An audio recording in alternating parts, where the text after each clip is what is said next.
পরিবারের লোকজন আছেন। আমি বিশ্বাস করি কোন সংখ্যালঘু এখানে নাই, সকল ধর্মের মানুষের সমান অধিকারের মানুষ এখানে আছে।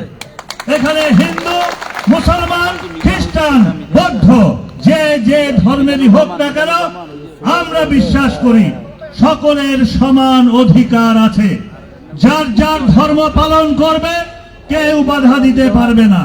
কেউ যদি বাধা দেয়, সে কোন ধর্মের মানুষ হতে পারে না, সে কোন দলের মানুষ হতে পারে না, সে একটা সন্ত্রাসী। আমরা সন্ত্রাসীকে আইনের আওতায় নিতে চাই। আমরা কোনোভাবেই কোন সন্ত্রাসীকে প্রশ্রয় দেব না, এটা আমাদের অঙ্গীকার। কোন চাঁদাবাজ, কোন দুর্নীতিবাজ, কোন ধর্ম ব্যবসায়ীকে আমরা আশ্রয় প্রশ্রয় দেব না। আমরা পরিষ্কার করে আপনাদেরকে বলতে চাই, বিশেষ করে সনাতন ধর্মের ভাই বোনদেরকে, মুরব্বীদেরকে বলতে চাই, আপনারা বিগত দিনেও আমাদের উপর আস্থা রেখেছেন।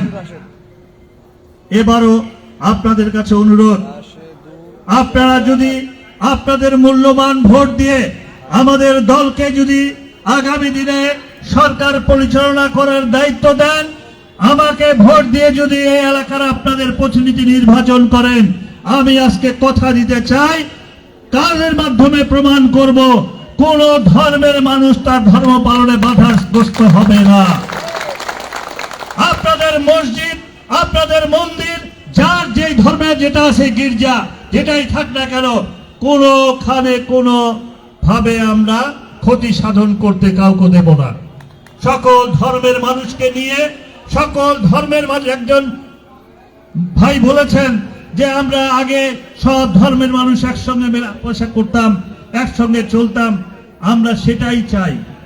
আমার পাশেই হিন্দু থাকুক, আমার পাশেই খ্রিস্টান থাকুক, আমার পাশেই বৌদ্ধ থাকুক, তারা তাদের ধর্ম পালন করবে। এটাই হচ্ছে বাংলাদেশ, এটাই হচ্ছে বাংলাদেশের গণতন্ত্র, এটাই আমরা বাংলাদেশ জাতীয়তাবাদী দল প্রতিষ্ঠা করতে চাই।